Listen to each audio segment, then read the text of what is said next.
La Bible en un an. 2 Samuel chapitre 1 à 2 Samuel chapitre 2 verset 11. Psaume 118, 19 à 29. Proverbe 15, 27 à 28. Lecture du 22 mai.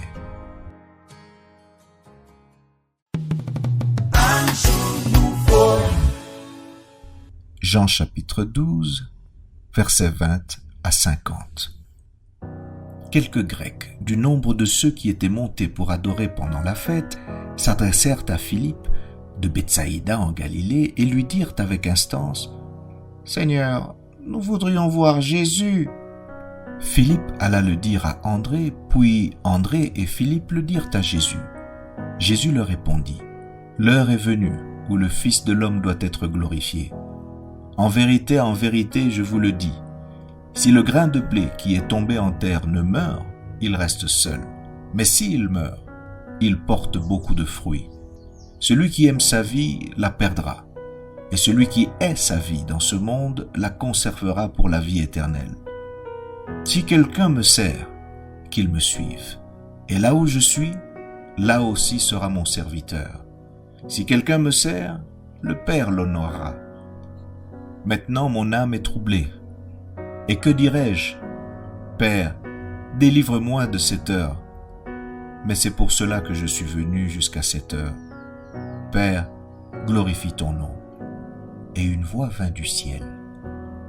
Je l'ai glorifié, et je le glorifierai encore. La foule qui était là, et qui avait entendu, disait que c'était un tonnerre. D'autres disaient, un ange lui a parlé.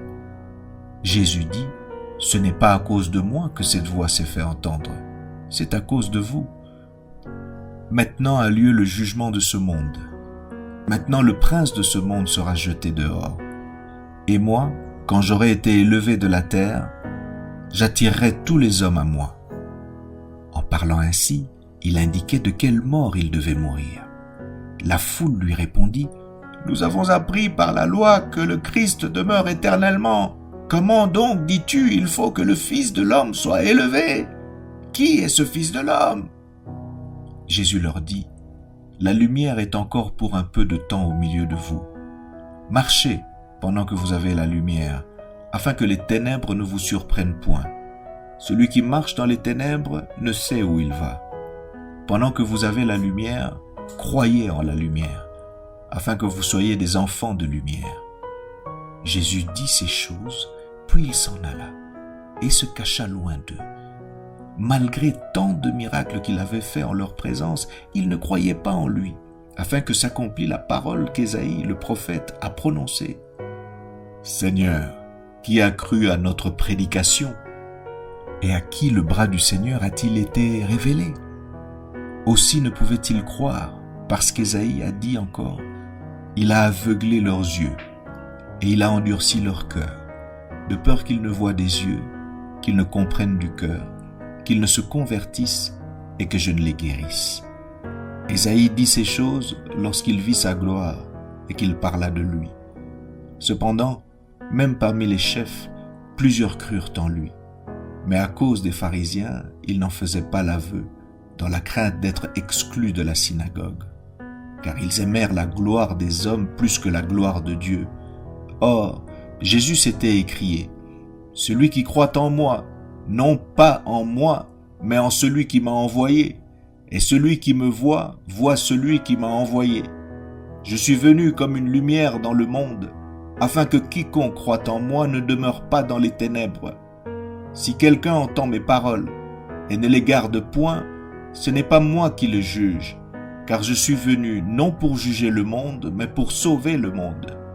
Celui qui me rejette et qui ne reçoit pas mes paroles a son juge.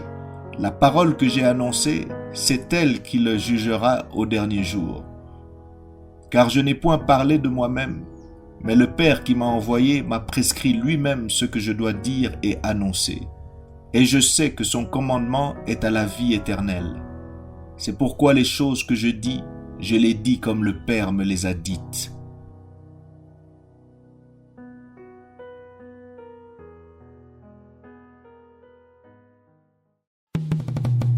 Jour